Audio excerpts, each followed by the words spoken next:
referendum on the failed policies and the incompetence of this administration. We think that that was particularly true for voters of faith, but there's just no way around the fact that, as Barack Obama himself said, that even though he was not on the ballot, his policies were on the ballot, and yesterday they were thunderously rejected by the American people. And voters of faith played a critical role in that rejection.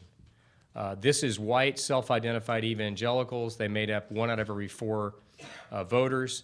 This next slide shows a breakdown of how voters voted based on religiosity. And you can see that there is a cleavage that runs through this electorate that yawns as wide as a metaphorical Grand Canyon between those who are religiously devout and observant and demonstrate that either through self-identification or through outward behaviors like daily prayer, Bible reading, and church attendance, weekly church attendance, and those who hold to no religion at all, or they don't have regular devout attendance. So you can see the Protestant vote went by 21 votes, 21 points. The Catholic vote, which is big, this is all Catholics, by the way, 1 out of every 4 voters. You'll see the Catholic vote is even more dramatic among the roughly half of Catholics that are, we call faithful Catholics. These are frequently Mass-attending Catholics. They attend Mass at least once a week or more often. And then you can see the Democrats won voters who do not subscribe to a particular religious belief by 2 to 1. Here it is broken out by church attendance. Again, weekly church attendance or more frequently, Republicans won almost 2 to 1, roughly 2 to 1. They won occasional church attenders by 14 points. And then again, the nones, the nevers, you see the Democrats winning 2 to 1. Here's another way of looking at the evangelical or conservative Christian vote. Born-again evangelicals, which includes all evangelicals, Hispanics, African Americans, Asians, and whites, broke by a 27-point margin.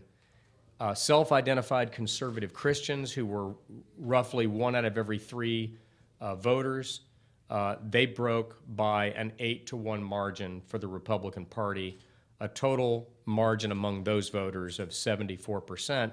And I should emphasize, by the way, that this is not only the largest single constituency in the electorate, but it is larger than the African American vote, the Hispanic vote, the union vote, and the gay vote combined.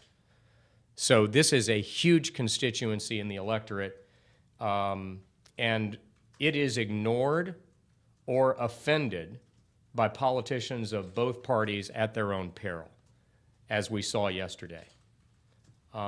Here's another way of looking at it. This is evangelicals who frequently attend church. You can see they voted 82 to 18. Just to give you a benchmark of comparison, that's a higher margin for Republicans yesterday than George W. Bush got against John Kerry in 2004. He won 78% of the self-identified, frequently church-attending evangelical vote. Yesterday, Republican candidates across the board won 82%. And here's the faithful Catholic statistic that I was referring to earlier. These are the voters that we at Faith and Freedom are primarily reaching out to and communicating.